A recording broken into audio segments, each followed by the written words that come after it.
Hello, crafty friends, and welcome back. I have another Destin, Florida layout here, and today I'm documenting my mom at the pool.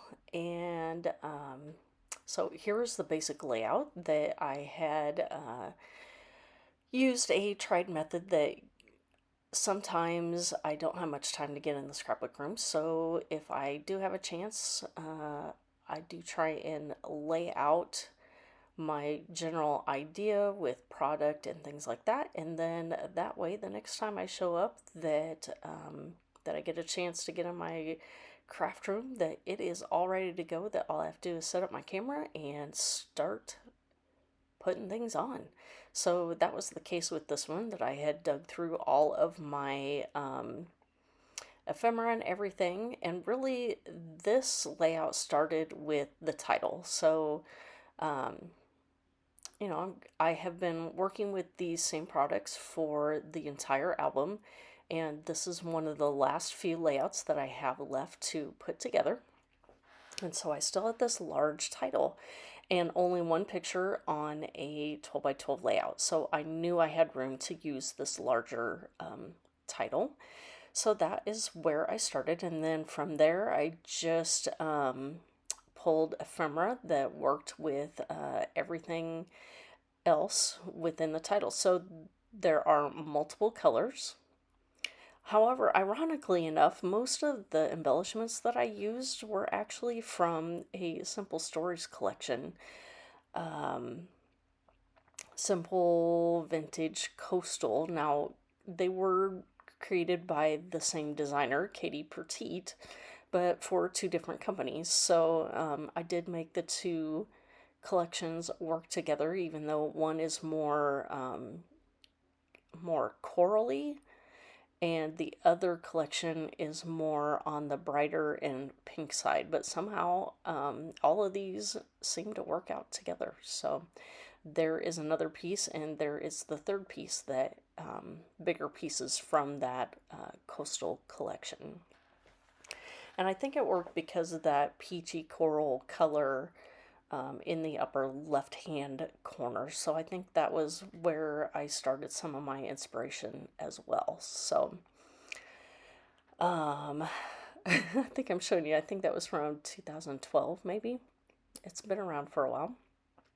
And still working on getting some of it used. I've had it for a while and I haven't been hoarding it. I use it whenever it works on a layout.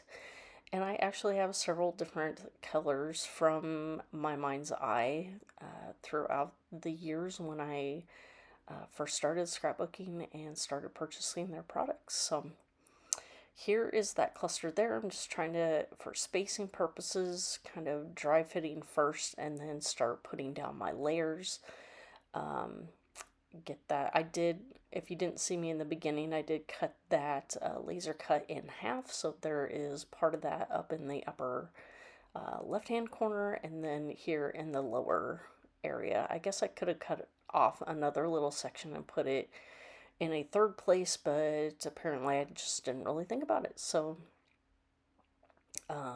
we just get it in two this time. So there is the general layout of how that's going to go, and then I'm going to pull some things off. Well, first I'm going to glue the things that are going to go directly down on the background, and then I do pull out my foam tape, and I will put it on this bigger piece to give it some additional dimension.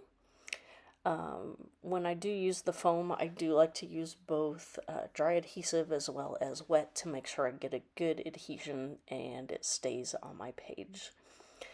And so there I'm showing you it's the Simple Vintage Coastal, and I'm pointing to the items that came from that packaging. I know the flamingos, the three big cluster items, also came from there.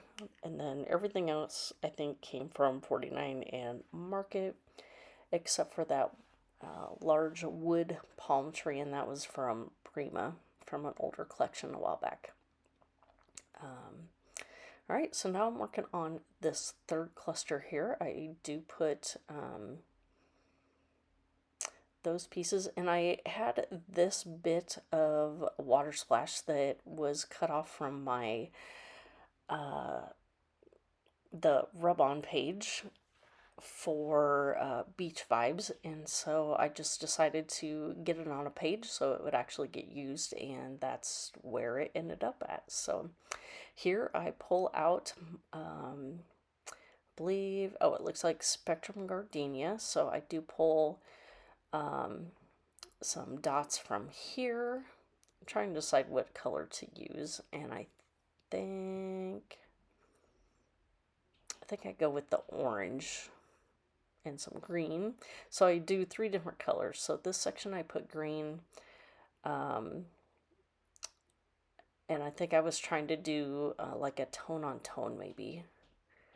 So there you can see I have those on, and that is pretty much going to wrap things up. That I do end up putting the gold splatter on like I have been trying to consistently do throughout this project. And so I just use my whatever a pin, or this happens to be a staple remover, and just kind of tap it on the end of the nozzle there to get the drops to go down in, splatter down in different sizes and just to look random. So here are the close-up shots. If you have any questions for me, leave those down below.